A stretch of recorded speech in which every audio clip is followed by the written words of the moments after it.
Yo, what's up, wrestling fans? Welcome to Toddy D's Pro Wrestling Podcast. I'm your host, Brooklyn's own Toddy D. Welcome to episode 6.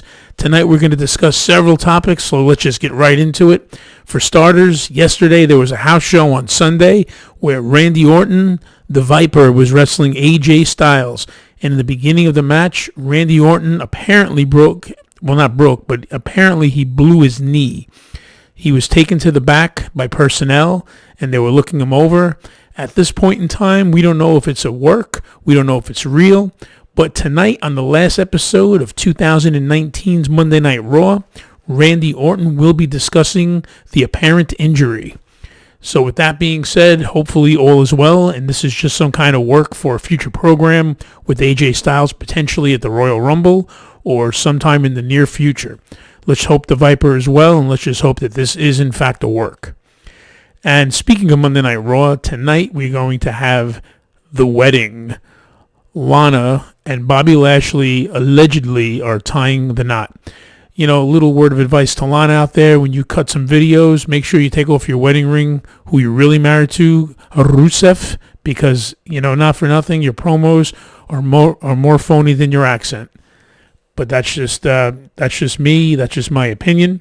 So tonight, hopefully, this wedding will be short, simple, and sweet, and not that boring. I'm hoping that it gets interrupted by Rusev or something happens. I remember back in the days on Saturday night's main event, Uncle Elmer was marrying that woman Joyce. Jesse the Body Ventura was doing commentary with Vince McMahon. And who comes down ringside to break it all up? The late, great Roddy Piper. He says, I think you stink, and this whole damn wedding stinks. And the best part about that wedding, Jesse the Body Ventura, I'll never forget it. You had Joyce and Uncle Elmer having their first kiss as husband and wife. And Jesse the Body Ventura, quote unquote, said, McMahon, that looks like two carp going down the Mississippi River going after the same piece of corn. And then you hear the goody two-two shoes of the 80s Vince McMahon. Oh, come on, Jesse. Fun times, great times. Hopefully this wedding will be just as funny, or they can just finally scrap this horrible storyline and we can move forward. So more to follow tonight with that. And the other one of the matches that's announced for tonight on Monday Night Raw is the TLC rematch between Buddy Murphy and Aleister Black. These two have been ripping it up. They've been tearing it up big time, beating the living crap out of each other. I personally have loved every moment of it. It takes me back to the old school wrestling. And, you know, it just shows that there is some wrestling left in this world and less entertainment and more physicality. Buddy Murphy's awesome. Aleister Black is incredible. And I think the two of them have tremendous chemistry. And eventually, you know, Buddy Murphy, you know, they'll probably go back and forth. He may get a victory, you know, perhaps tonight. But either way, I'm looking forward to this rivalry to keep going. And even in the future, you know, can you imagine Buddy Murphy and Aleister Black a tag team?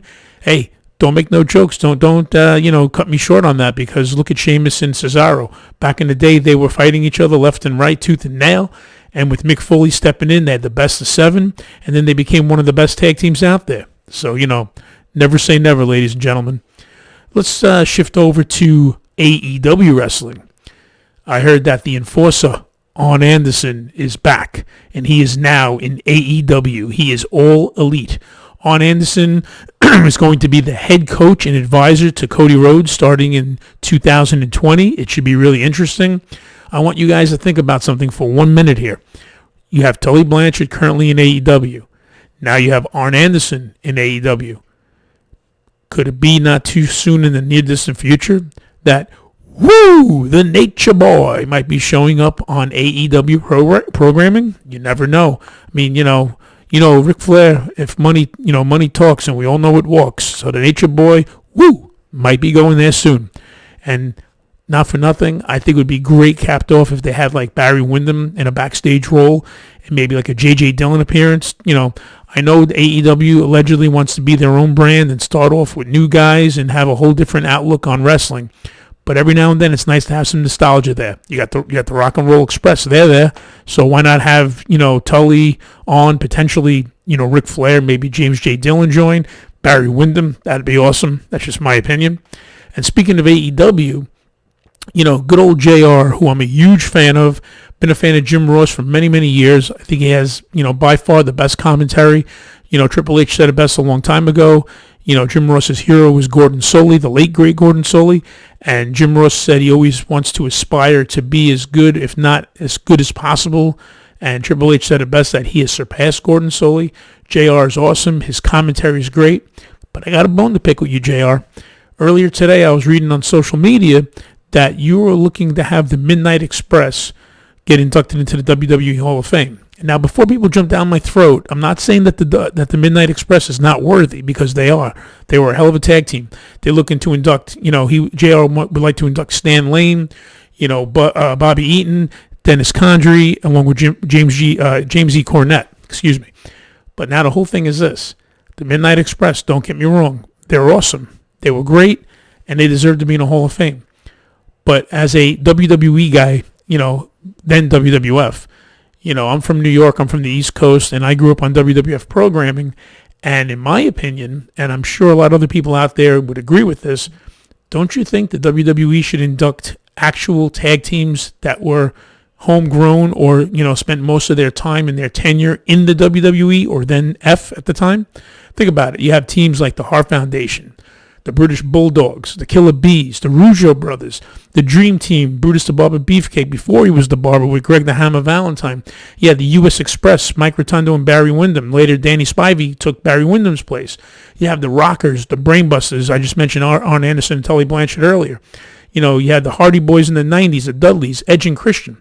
And the one tag team that I personally would love to see in the WWE would be, here comes the Axe, here comes the Smasher, good old Demolition, the Walking Disasters. But the problem is this. Demolition is currently still having a lawsuit with WWE, so I don't see them getting inducted, unfortunately, anytime soon. The only major tag team from that era that I can think of off the top of my head that was inducted already a couple of years ago was the Legion of Doom, a.k.a. the Road Warriors, Hawk and Animal, along with Paul Ellering. Now, that was a great decision. They should be going to the Hall of Fame because even though the LOD, they were the Road Warriors for most of their tenure in the NWA, they were all across the globe, and they did spend a good time, amount of time before, Hawk's passing in WWE. So, like the Legion of Doom, the other tag teams I just mentioned should definitely have a place in the Hall of Fame before the AKA, outside tag teams from different companies get inducted. I have no problem with other, people being recognized for their contributions in the world of professional wrestling. But I feel that if it's called the WWE Hall of Fame, first and foremost, you should be inducting WWE, Hall of Famers who wrestled for WWE, actual WWE guys. And once we get down to the bottom of the barrel, then I can see, looking outside the box, like having the Midnight Express and other tag teams, join the ranks of the WWE Hall of Fame. And speaking of the Hall of Fame, they've already announced so far, obviously we all know that Batista is going to be going in, well-deserved, and the New World Order. Now, the funny thing is, and I mentioned this on one of my last podcasts, so I'm not going to get too much into it, but the whole thing is this with the NWO. If you guys remember, Hall and Nash started the NWO. They were the outsiders prior to the NWO. So Hall and Nash came in, first Hall, then Nash. And then at the Bash of the Beach, we all know that Hulk Hogan was supposed to team with Sting and Macho Man against the outsiders and a mystery opponent. So obviously we all know it was Hogan. And that night in the ring, when they threw all that crap in the ring, the way the late great Mean Gene Okerlund stated, look at all this crap in the ring. Think about it. Hulk Hogan said right in that speech, he said all the crap represents these fans. But first and foremost, he said, you can consider this, you can call this, meaning him, Hall and Nash, the New World Order of professional wrestling, brother. So with that being said, the way the LOD was inducted into the Hall of Fame with Precious Paul Ellering, the way the Four Horsemen were inducted into the Hall of Fame with James J. Dillon, Eric Bischoff, Hogan, Hall and Nash, and the Story should be inducted into the Hall of Fame as the NWO. They were the originals. That's the original band. I said this once. I'll say it again. No disrespect to Sean Waltman. He got inducted with DX. I mean, I think that's good enough. If you're going to induct him, you might as well induct the Giant. You might as well induct Fake Sting, Bagwell, even Virgil, DiBiase, and everybody else. You had so many people, Norton. You had so many different renditions of the New World Order. So if you're going to put in a guy like X-Pac or Six-Pac or Waltman, 1-2-3 Kid, Lightning Kid, whatever you want to call him, you put him in, you got to put in the entire faction. That's why it should just be Hogan, Hall, and Nash along with the conductor, Eazy-E, Eric Bischoff.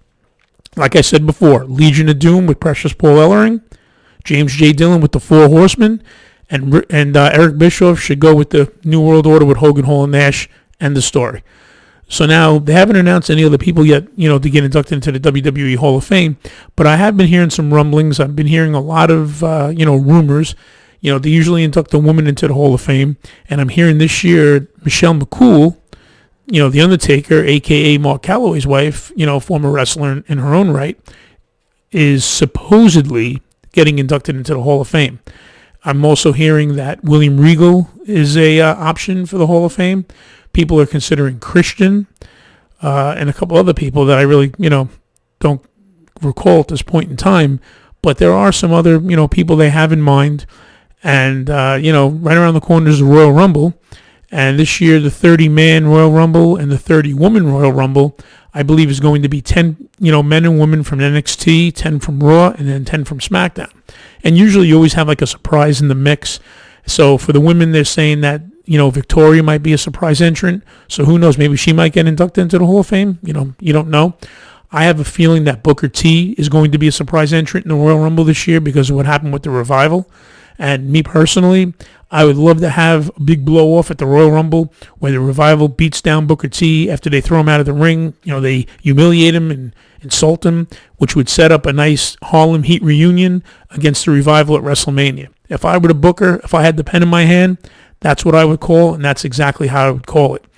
So, more to follow with that. Hopefully we'll see something interesting at the Royal Rumble.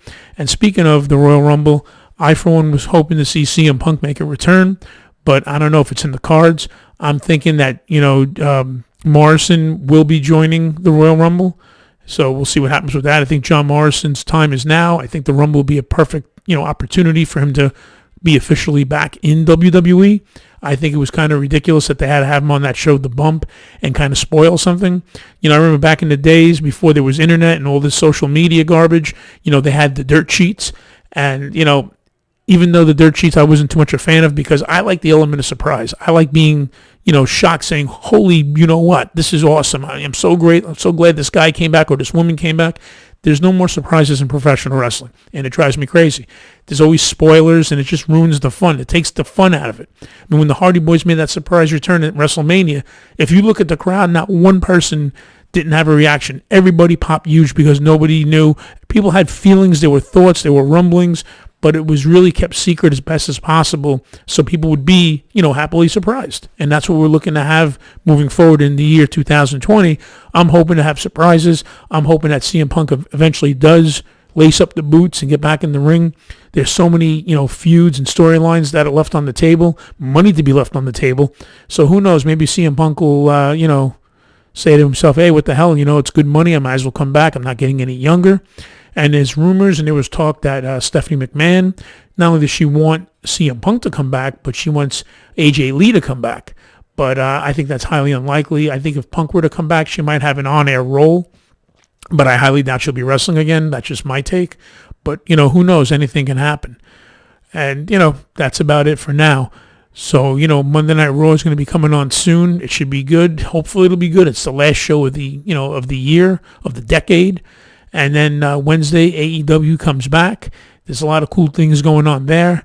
I know, Chris Jericho, he's going to be going down to New Japan. And, he'll be wrestling there. And then he wanted to put his title on the line. But I don't think that's going to happen. There's a lot of, talk that was just basic talk and that it's actually just hearsay and it's not going to happen. But I'm looking forward to 2020. Hopefully there'll be some good feuds. I'm hoping to see Jon Moxley and Chris Jericho tear it up and have some great matches. I'm looking forward to seeing the role of Arn Anderson. MJF was on social media today making fun of Arn Anderson, with his age, that he doesn't even know his name. So I probably would say that good old MJF has a spine buster in his future from AA. I think the Enforcer will catch up to MJF, and when he does, you better be careful, brother, because you got warned here on Toddy D's Pro Wrestling Podcast that it's going to happen. So if I were you, make sure you can back up your words, because if not, these old dogs, they still got gas in the tank, and they're still ready to rock and roll. So you never know what's going to happen. And, one last thing, I'd like to give a shout out to Danny Cage, to the Monster Factory. They got an open session this Saturday, January 4th from 12 noon to 4 p.m. It's an open session to people that have past experience in the world of professional wrestling. You can bump in the ring. You can go on their mats. You can have a lot of fun over there and enjoy yourself. Yours truly, Brooklyn's own Toddy D, might be showing up there. Not to really kill myself too much, but just to see what I can still do. So, you may be seeing me there. You may not. It's up in the cards for now. We don't know. Hopefully I'll be able to make it. If not, then I wish everybody the best of luck and have a great old time on Saturday. And I'd like to thank also at this time at Wrestler Weekly. They gave me a shout out this past Sunday, telling people to check out my podcast. I really appreciate that. Good looking out. And hopefully you guys will enjoy these podcasts and more to come. And, whatever I can do to make everybody more happy out there, whatever you want to listen to, whatever requests you might have, hit me up at Toddy D Wrestling on Twitter. Go to my YouTube page, Toddy D. That's Toddy with a space letter D. And any ideas you guys have for something you want Brooklyn's Own to discuss here on my podcast, please let me know. I'd like to hear from everybody. I'd like to hear all your opinions. And please leave comments on my YouTube page as well. The more the better. Please follow me on Twitter. I mean, a lot of you guys like my page. You give me a lot of love, which I do appreciate, and I want you to keep doing that. But at the same time, just go to the side and hit that like button. I'd greatly appreciate it. So hopefully tonight's Raw will be really good. It'll be one for the ages. And I'm hoping that this Bobby Lashley Lana thing goes by real fast. I'm looking forward the most to tonight to seeing Buddy Murphy and Aleister Black knock the crap out of each other. It should be really good. It should be full balls to the wall action. And, hopefully there'll be some, good matches to follow before and after that, because that's all they announced for the card tonight. Just the, Randy Orton update on his knee, the wedding between Lana and Bobby Lashley, and the TLC rematch between Aleister Black and Buddy Murphy. So stay tuned tonight. Enjoy. Drop me a line on Twitter. I'm Brooklyn's own Toddy D. I know this is a short episode, but Raw's going to be coming on soon. I got some work to do before it starts. So I'm going to say later for now, and hit me up and stay tuned for the future episode of episode 7 of Toddy D's Pro Wrestling Podcast. Be well, take care, Happy New Year, everybody, and I'll see all of you at ringside.